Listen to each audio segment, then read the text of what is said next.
How long you should bulk for is a really important question when you're deciding whether or not you should even bulk in the first place. Especially as a beginner, you might not know all that much about bulking, and that's okay. I'm going to teach you everything that I know so that you can make progress a lot quicker. In this video, I'm going to quickly go over the basics of bulking and then go into the factors that determine how long you should bulk for. And then after that, I'm going to tell you exactly how to apply it. The most important thing to know is that there isn't one universal answer.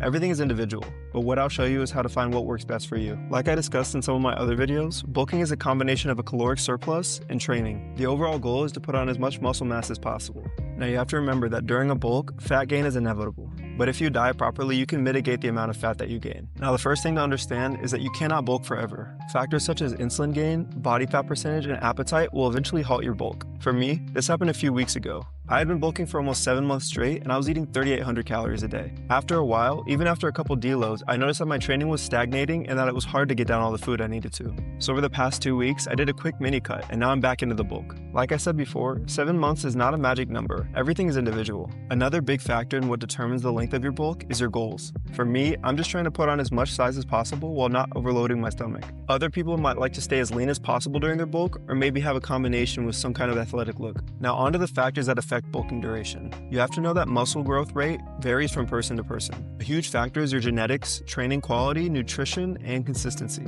Assuming you have all these dialed in and you've watched my other videos, you should be gaining around 0.5 to 1 pound per week. When you're starting your bulk, I'm going to assume you're around 15% body fat or lower. From this starting place and following a proper bulking program, you should be making pretty good gains. Week to week, I want your average body weight to be going up by your goal. It's super important that you track your weight every single morning because weekly averages will tell you whether or not you should continue the bulk. So rather than saying, oh, I'm going to bulk for 3 months or I'm on a winter arc, you should just bulk for as long as your body can handle it. So what should you look out for when you're determining whether or not you should end your bulk? First is if your body fat is too high.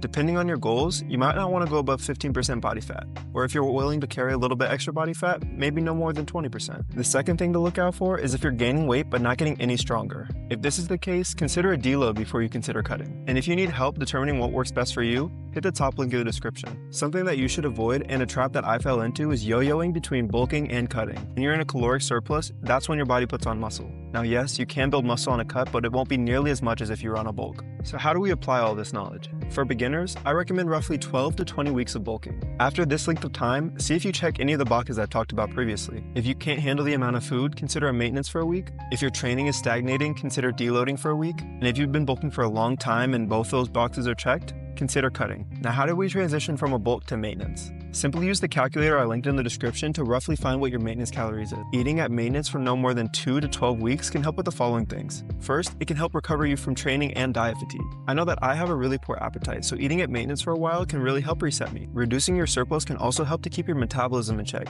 and reduce the chance of excessive fat gain.